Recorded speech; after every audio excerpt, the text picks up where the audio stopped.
नमस्कार, आप सब देख रहे हैं आपका पसंदीदा कार्यक्रम कृषि दर्शन, जो समर्पित है प्राथमिक क्षेत्र के विकास को।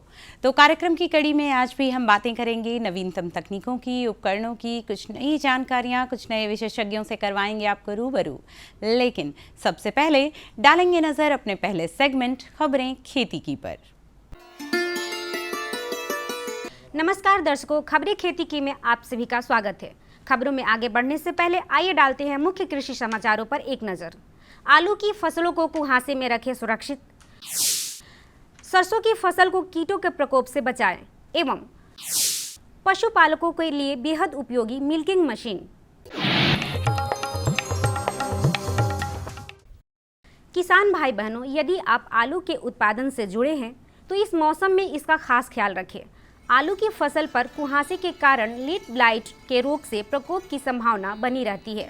इसके लिए प्रस्तावित दवाओं जैसे कि मेनकोजेब आदि का प्रयोग निर्देशानुसार किया जा सकता है। विशेष जानकारी कृषि विज्ञान केंद्र बाढ़ के वैज्ञानिक डॉक्टर विष्णुदेव सिंह से। लेट ब्लाइट के बचाव के लिए आप रेडोमिल गोल्ड का प्रयोग कर सकते हैं, और अगर ब्लाइट डिजीज नहीं आया है फिर भी आपको आलू में कम से कम 2 स्प्रे, एक स्प्रे मैंकोजेब कार्बेंडाजिम का मिला करके पहली स्प्रे कर दें और दूसरा स्प्रे रेडोमिल गोल्ड का करें, और फिर तीसरा अगर एप्लीकेशन आपको लगता है ज़रूरत है तभी करें, अदरवाइज ना करें। अगर ज़रूरत है तो रेडोमिल का दोबारा नहीं करके आप कार्बेंडाजिम और मैंकोजेब का ही स्प्रे करें। किसान भाई बहनों, सरसों की फसल में लगने वाला प्रमुख कीट है माहू। यह पंखहीन तथा पंखयुक्त हल्की सिलेटी या हरे रंग का कीट होता है।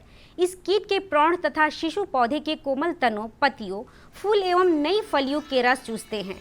इस कीट का प्रकोप दिसंबर से मार्च तक रहता है। इसके नियंत्रण के लिए dimethoate 30 EC 1 litre, phenthoate 50 EC 1 litre की मात्रा से 700 से 800 लीटर पानी में घोलकर छिड़काव करना अति आवश्यक है। पत्ता गोभी की फसल के किसान अच्छा मुनाफा ले सकते हैं। इसे सलाद, सब्जी के रूप में भी प्रयोग किया जा सकता है। किसान उन्नत किस्मों की बुआई करें। इसमें जो किस्में प्रचलित है इसका उत्पादन 80 से 100 क्विंटल प्रति एकड़ तक हो जाता है। किस्मों का चयन क्षेत्र की जलवायु, मिट्टी और बाजार की मांग को ध्यान में रखते हुए किया जाना चाहिए। बाजार में इसकी मांग वर्ष भर बने रहने के कारण इसकी खेती काफी मुनाफा लिया जा सकता है। हरी पत्तेदार सब्जियों में पत्ता गोभी की खेती प्रमुखता से की जाती है। इसे बंद गोभी एवं कैबेज के नाम से भी जाना जाता है। इसकी खेती ठंड के मौसम में की जाती है। इसकी खेती करने से पहले कुछ उन्नत किस्मों की जानकारी होना आवश्यक है, जैसे कि पूसा मुक्ता। इस किस्म की पत्ता गोभी गोल एवं सपाट होती है। इसके साथ ही यह मध्यम आकार एवं हल्के हरे रंग के होते हैं। अर्ली ड्रम हेड, यह जल्दी पकने वाली किस्मों में से एक है।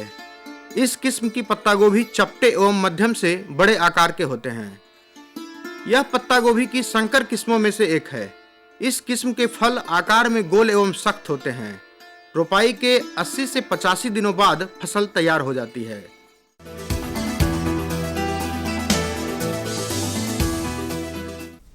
किसान बंधुओं, शहद न सिर्फ पौष्टिकता से भरपूर हुआ है बल्कि उत्पादन से दृष्टिकोण से भी काफ़ी फायदेमंद है। इसके लिए ज़रूरी है मधुमक्खी पालन। इसमें कम और ज़्यादा लागत दोनों स्तर पर काम किया जा सकता है।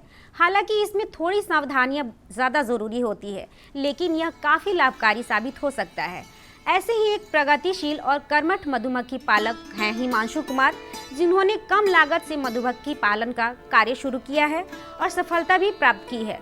आइए जानते हैं उनकी ही ज़बानी उनकी सफलता की कहानी। और मैंने मधुमक्खी पालन स्टार्ट किया है कुल 10 बक्सों से, जिसमें कि एक बक्से का कीमत 4000 आता है और 10 का 40,000।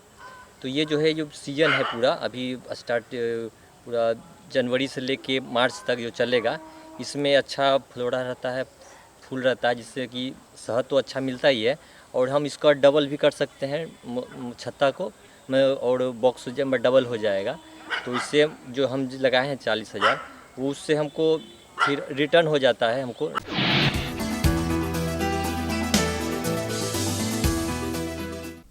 पशुओं का दूध दूहने वाली मशीन को मिल्क मशीन के नाम से जानते हैं। इस मशीन से दुधारू पशुओं का दूध बड़ी ही आसानी से निकाला जा सकता है। इससे पशुओं की थनों को कोई नुकसान नहीं होता है। इससे दूध की गुणवत्ता बनी रहती है और उससे उत्पादन में बढ़ोतरी भी होती है। यह मशीन थनों की मालिश भी करती है और दूध निकालती है। इस मशीन से गाय को वैसा ही महसूस होता है जैसे कि वह अपने बच्चे को दूध पिला रही हो। शुरुआत में गाय मशीन को लेकर दिक्कत कर सकती है, लेकिन धीरे धीरे इसे आदत हो जाती है और फिर मशीन से दूध दूहने में कोई दिक्कत नहीं होती है। अब जानते हैं क्या है आज का मंडी भाव। मंडी भाव में आइए चलते हैं अंटा घाट, जहां जानेंगे हरी सब्जियों के ताजा भाव। बैंगन 2,000 रुपये प्रति क्विंटल, टमाटर 1,500 रुपये प्रति क्विंटल, गोभी 1,600 रुपये प्रति क्विंटल। अब समय है मौसम पूर्वानुमान का। मौसम पूर्वानुमान के अनुसार कल राजधानी पटना में अधिकतम तापमान 32 डिग्री सेल्सियस एवं न्यूनतम तापमान 16 डिग्री सेल्सियस रहने की संभावना है। अरे भाई रामेश्वर, क्या बात है? बड़े परेशान दिख रहे हो। सोच रहा था कि अभी तो हाथ पांव चल रहे हैं तो खेती कर पा रहा हूँ, कल को जब इनमें ताकत नहीं रहेगी गुजारा कैसे होगा? पेंशन से। पेंशन? हाँ, और वो भी हम जैसे किसानों के लिए। अब हम जैसे छोटे किसान भी 60 साल के होने पर 3,000 रुपए मासिक पेंशन पा सकते हैं। सच में? हाँ, चलो मैं तुम्हें दिखाता हूँ। 18 से 40 वर्ष की आयु के लघु और सीमांत किसान इस स्वैच्छिक और अंशदायी पेंशन योजना में 55 रुपए से 200 रुपए की मासिक किस्त देकर प्रवेश कर सकते हैं। भारत सरकार भी हर महीने किसान के बराबर किस्त का योगदान करेगी। कभी नहीं सोचा था कि हम जैसे किसानों की भी पेंशन का सपना कभी सच होगा। प्रधानमंत्री किसान मान धन योजना, अन्नदाता के परिश्रम को संबल, पेंशन से सुरक्षित उनका कर। नजदीकी जन सेवा केंद्र जाकर इस योजना से जुड़े। खबरें खेती की में अभी आपने जाना मौसम के मिजाज के बारे में, ली जानकारी मंडी के भाव की, रूबरू हुए आप नवीनतम तकनीकों और उपकरणों से, साथ ही साथ जाना आपने अपने ही एक सफल साथी के सफलता के राज के बारे में भी। अब बढ़ते हैं आगे, जहां बारी है जानकारी लेने की फलों के प्रवर्धन की तकनीक के विषय में। तो आइए अपने विशेषज्ञ से जानते हैं इस बारे में। नमस्कार किसान भाइयों, आज का हमने जो विषय लिया है वो है फलों में प्रवर्धन की तकनीक। इस विषय पर बातचीत करने के लिए हमने आमंत्रित किया है डॉक्टर प्रीति सिंह को, जो कि सहायक प्राध्यापक है नालंदा उद्यान महाविद्यालय से। प्रीति जी, आपका इस कार्यक्रम में बहुत स्वागत है। प्रीति जी, हम आपसे यह जानना चाहेंगे कि फलों में प्रवर्धन की क्या महत्ता होती है। मैं बताना चाहूँगी कि फल वृक्ष हो या कोई भी पौधा हो, प्रवर्धन की तकनीक इस्तेमाल करने का हमारा मेजर लक्ष्य होता है कि हम फल को अन्य जो भी हम प्रवर्धन की तकनीक यूज़ कर रहे हैं उसके कंपैरिजन में कम लागत में कम समय में ज़्यादा से ज़्यादा उच्च श्रेणी के पौधे तैयार कर सके और उन्हें अपने किसान भाइयों तक पहुंचा सके। बेसिकली दो प्रकार होते हैं प्रवर्धन के। एक होता है लैंगिक, जो कि बीज द्वारा किया जाता है। हम देखते हैं कि जैसे कि आजकल गेहूं, धान, सब्जी एवं फूल के अत्यधिक फसलों का जो प्रवर्धन होता है वो बीज के द्वारा होता है। और दूसरा है अलैंगिक प्रवर्धन, जिसमें बीज के अलावा वनस्पति के अन्य भाग जैसे कि पत्ती, डाल या फिर जड़ का इस्तेमाल करके हम प्रवर्धन करते हैं, और यह अलैंगिक प्रवर्धन ही मुख्यतः फलों में इस्तेमाल करते हैं। प्रीति जी, जहाँ तक देखा जाए तो अलैंगिक प्रवर्धन का लोग ज़्यादा इस्तेमाल करते हैं, तो इसका क्या कारण है? सबसे पहले मैं बता दूं, जो लैंगिक प्रवृत्ति है, जैसे कि जो बीज के द्वारा हम प्रवर्धन कर रहे हैं, उसके भी कुछ फ़ायदे हैं। जैसे कि जो वृक्ष या जो पेड़ उसके द्वारा तैयार किए जाते हैं उनकी आयु ज़्यादा होती है, उनके जो जड़ होते हैं वो ज़्यादा मिट्टी में घुसे हुए रहते हैं, और साथ ही जिससे जो पेड़ का जो भी एंकरेज है वो ज़्यादा बेटर हो पाता है, और साथ ही साथ इनमें जो रोग रोधी क्षमता होती है वो ज़्यादा होती है। लेकिन फिर भी हम कहेंगे कि अलैंगिक जो प्रवर्धन विधियां हैं उसको फलों में ज़्यादा फॉलो करना चाहिए। वो इसलिए क्योंकि फलों में जो एक मेजर इशू है या जो मेजर रीज़न है, जो हमारे फल होते हैं उनमें जो पैतृक गुण होते हैं हम चाहते हैं कि वही गुण जो हमारे पौधे जो मल्टीप्लाई हो रहे हैं या प्रवर्धित हो रहे हैं उनमें भी वही गुण पहुँचे। जैसे कि हम चाहेंगे कि हमारा जो मालदा का पौधा है वो अगर उससे हम पौधे तैयार कर रहे हैं तो वो पूरी तरह से मालदा का ही पौधा हो, उसका फल, उसका वृक्ष, उसका पत्ती, हर चीज़ मालदा से ही मिले। इस वजह से हम अलैंगिक प्रवर्धन की तरफ जाते हैं। अलैंगिक प्रवर्धन का एक और फ़ायदा हो सकता है, कुछ ऐसे फल हैं जैसे कि केला है या अंगूर है या फिर अनानास है जिसमें बीज होते ही नहीं है, तो उनके प्रवर्धन के लिए हम क्या करेंगे? तो उनके प्रवर्धन के लिए भी हम अलैंगिक प्रवर्धन की तरफ जाते हैं। मैम, हम आपसे जानना चाहेंगे अब कि फलों में प्रवर्धन के कौन कौन से तकनीक इस्तेमाल किए जाते हैं, उसके बारे में बताएंगे। फलों में अलैंगिक प्रवर्धन की तकनीक को मुख्यतः हम 3 भाग में बांट सकते हैं। पहला है कटिंग के द्वारा पौधे तैयार करना। कटिंग के द्वारा बेसिकली 3 प्रकार के कटिंग होते हैं। एक होता है हार्डवुड कटिंग, एक होता है सेमी हार्डवुड कटिंग और एक होता है सॉफ्टवुड कटिंग। ये 3 कटिंग के थ्रू हम लोग पौधे को तैयार कर सकते हैं। पहला जो हार्डवुड कटिंग है उससे हम अनार या अंगूर जैसे पौधे को तैयार कर सकते हैं। सेमी हार्डवुड कटिंग की अगर बात करें तो उससे हम अमरूद या फिर अनार के पौधे तैयार कर सकते हैं। और फिर आता है सॉफ्टवुड कटिंग। सॉफ्टवुड कटिंग में मुख्यतः हम लोग फूलों के पौधे तैयार करते हैं। उसके बाद दूसरा आता है हमारा ग्राफ्टिंग या बडिंग के द्वारा पौधे तैयार करना। ग्राफ्टिंग और बडिंग का जो मेजर बेस है वो ये है कि हमारे पास एक मूल वृंत होता है जिसकी जड़ होती है हमारे पास, और उसके ऊपर हम कहीं और से किसी अच्छे वैरायटी का शाख ले आके उसके ऊपर उसको ग्राफ्ट कर देते हैं या बडिंग कर देते हैं। तो इस तरीके से ग्राफ्टिंग और बडिंग दूसरा तरीका है। और ग्राफ्टिंग और बडिंग आजकल आम में सॉफ्टवुड ग्राफ्टिंग होता है, और जैसे कैश्यू नट में भी, काजू में सॉफ्टवुड ग्राफ्टिंग होता है। तो ये सारे ग्राफ्टिंग के तकनीक आजकल यूज़ किए जा रहे हैं फलों में। मैम, आप अब हमें ये समझाएंगी कि फलों के प्रवर्धन में किन किन बातों का हम ख्याल रखना चाहिए? प्रवर्धन के लिए समय सबसे ज़रूरी है, चाहे वो लैंगिक प्रवर्धन हो या अलैंगिक प्रवर्धन हो। फलों में जब भी हम प्रवर्धन के लिए जाते हैं तो जुलाई से सितंबर के महीने सबसे उच्च माने जाते हैं। इसका यह कारण है कि उस समय जो हमारा वातावरण होता है उसमें काफ़ी आर्द्रता होती है, जिसकी वजह से जो रूटिंग है या फिर जो प्लांट का एस्टैब्लिशमेंट है वो बेटर हो जाता है।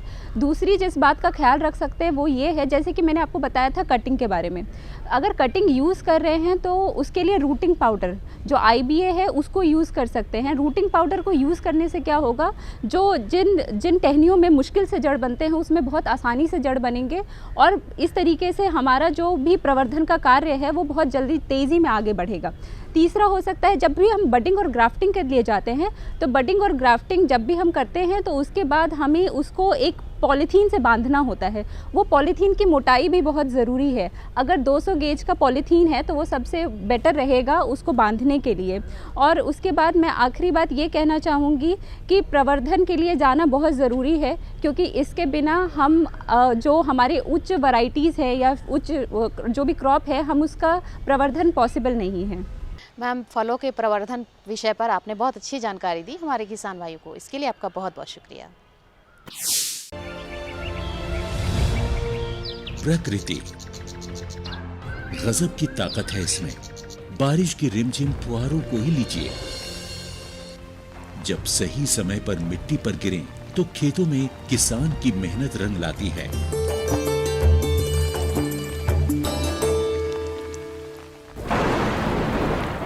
लेकिन वही बारिश बेमौसम हो जाए तो फिर तबाही का मंजर दिखाती है।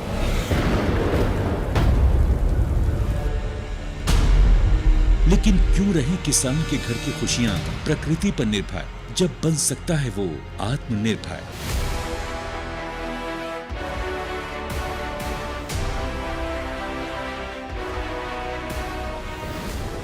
किसानों को प्राकृतिक आपदाओं की वजह से फसली नुकसान होने की स्थिति को ध्यान में रखते हुए भारत सरकार ने 2016 में प्रधानमंत्री फसल बीमा योजना की घोषणा की। इस बीमा योजना का उद्देश्य विभिन्न प्रकार की प्राकृतिक आपदाओं जैसे ओले गिरना, जल भराव, बाढ़ का आना, बादल फटना, प्राकृतिक रूप से आग लग जाना, भूस्खलन, चक्रवाती तूफान, बेमौसम बारिश, फसल की बीमारियां, आकाशीय बिजली, कीटों के हमले वगैरह से होने वाले नुकसान की स्थिति में किसानों को वित्तीय सहायता प्रदान करना है।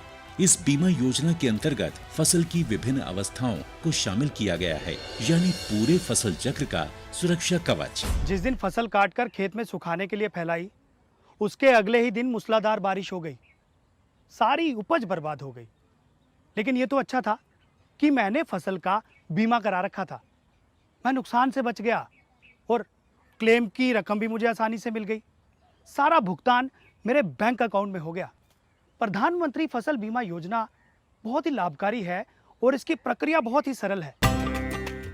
पहली बात तो ये समझिए कि अगर आप अधिसूचित फसलों की खेती करने वाले किसान हैं, तो आप फसल बीमा के लिए पात्र हैं। इसमें काश्तकार किसान और बटाईदार सहित सभी किसान शामिल हैं। अनाज, दलहन, तिलहन और कुछ वार्षिक वाणिज्यिक फसलों को PMFBY के अंतर्गत कवर किया जाता है। ये दुनिया की तीसरी सबसे बड़ी और कामयाब फसल बीमा योजना है।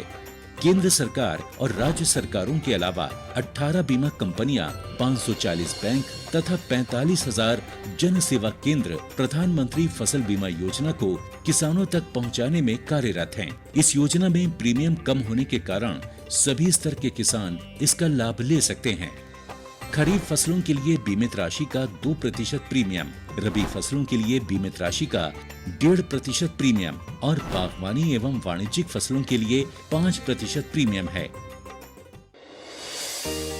किसानों के लिए ये योजना कितनी लाभदायक है, इस बात का अंदाजा इससे ही लगाया जा सकता है कि 2016 में योजना की शुरुआत के बाद पहले 3 सालों में किसानों ने प्रीमियम के रूप में 13,000 करोड़ रुपए का भुगतान किया, जबकि अब तक फसलों के नुकसान के क्लेम के रूप में उन्हें 60,000 करोड़ रुपए मिल चुके हैं, यानी जमा राशि के मुकाबले 4.5 गुना अधिक राशि दावों के रूप में प्राप्त हो चुकी है। अब तक हर साल खरीफ और रबी के मौसम के दौरान 5 करोड़ से भी अधिक किसान इस योजना से जुड़े हैं।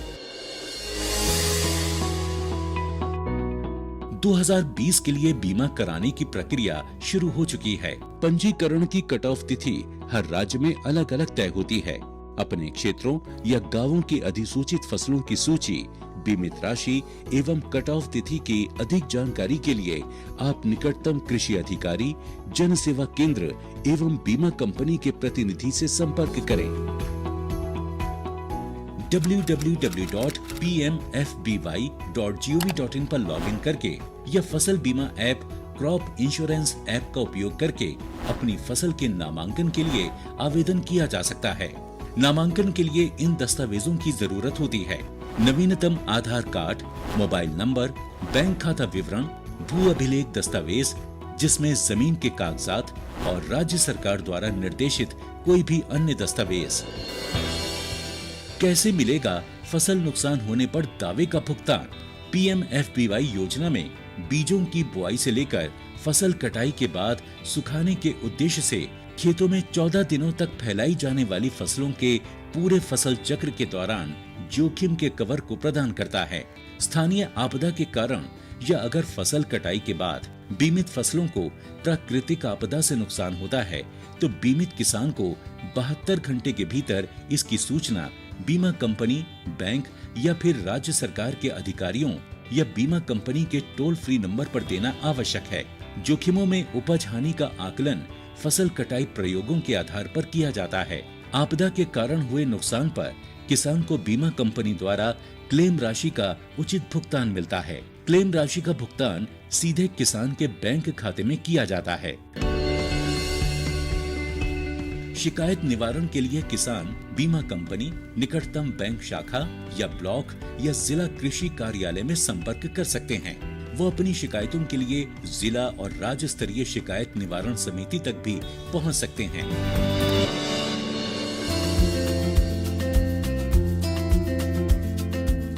दरअसल पहले सभी ऋणी किसान जो बैंकों या वित्तीय संस्थानों से मौसमी कृषि ऋण या केसीसी का लाभ उठा रहे थे, उन्हें अनिवार्य रूप से इस योजना में शामिल किया जाता था। लेकिन फरवरी 2020 में किसानों के हित में नामांकन प्रक्रिया में एक बड़ा बदलाव करते हुए अब इस योजना को सभी किसानों के लिए स्वैच्छिक कर दिया गया है। प्रधानमंत्री फसल बीमा योजना किसानों को उनकी मेहनत से उगाई फसल को सुरक्षित करके देश को आत्मनिर्भर बनाने की दिशा में अहम कदम साबित हो रही है। जब किसान बढ़ेगा प्रकृति निर्भरता से आत्मनिर्भरता की ओर, तभी तो बनता है आत्मनिर्भर राष्ट्र।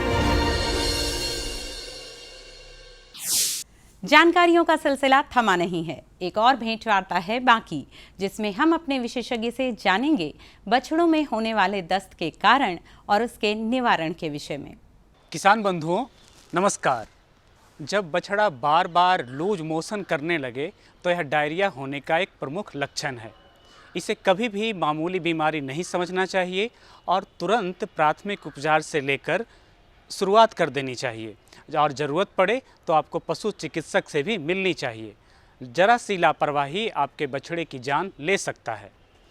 तो किसान बंधुओं, आपको ये चाहिए कि दस्त के बारे में जानना चाहिए कि अगर दस्त हो जाए तो आपको क्या करनी चाहिए। इसी उद्देश्य से आज हम चर्चा करने जा रहे हैं बछड़ा में दस्त रोग और इसके क्या निवारण है इस बारे में।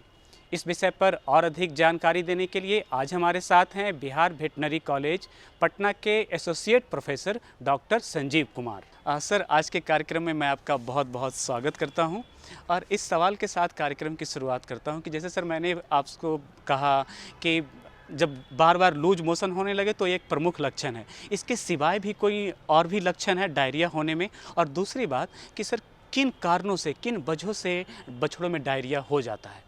नवजात बच्चों से लेकर 3 महीने के बछड़ों तक ये 2 बीमारियां हैं, उसमें सबसे प्रमुख दस्त है।